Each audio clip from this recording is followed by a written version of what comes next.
Prince Andrew is pushing to have the sex assault claim against him thrown out because his accuser, Virginia Giuffre, lives here in Australia. Giuffre alleges the Duke sexually abused her when she was underage as part of a trafficking ring run by sex offender Jeffrey Epstein. But the Prince has filed documents that argue the court doesn't have jurisdiction to hear the case because Giuffre is not a citizen of a US state. The court will decide next week whether the case will go to trial. Prince Andrew vehemently denies the allegations against him. And Sunrise Royal editor Rob Jobson joins me now. Morning to you, Rob. What evidence has been put forward by Prince Andrew's lawyers in this latest development? Well, it all revolves, as you said, around the whole business of citizenship. The lawyers to Prince Andrew have said that she hasn't actually lived in Colorado for many, many years, and in fact hadn't been in the state for 2 years before she filed the documents, and that she essentially lives in Australia with her husband, and therefore there is something she doesn't have what is known as jurisdiction diversity, which means that as an American citizen that lives abroad, she cannot bring this case against him or a US national, this civil case against him. So they think they're on pretty strong grounds. Again, it seems to me that it's sort of a backdoor thing that they always seem to be looking at with Prince Andrew.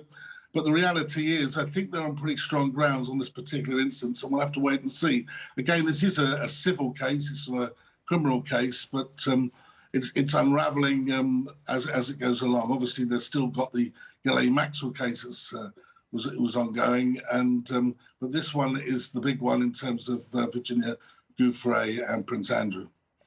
Clearly his lawyers are working overtime, just trying every single legal avenue they can try to keep this case out of court, Jobbo, but surely regardless of the outcome of this civil case, the damage to his reputation has already been done.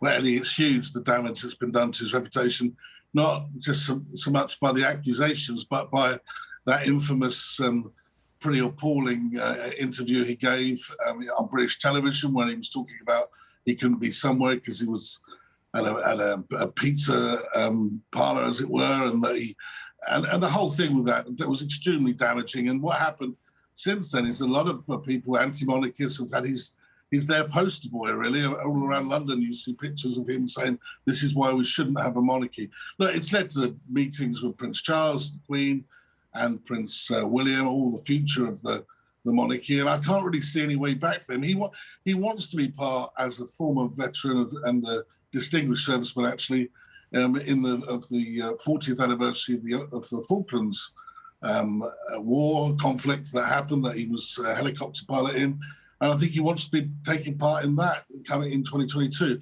I genuinely cannot see how he's going to be able to do that because and have any real future as a working member of the royal family, even though that's what he wants to do. Where what he wants and what will happen are very different things. Thank you so much for that, Jobbo.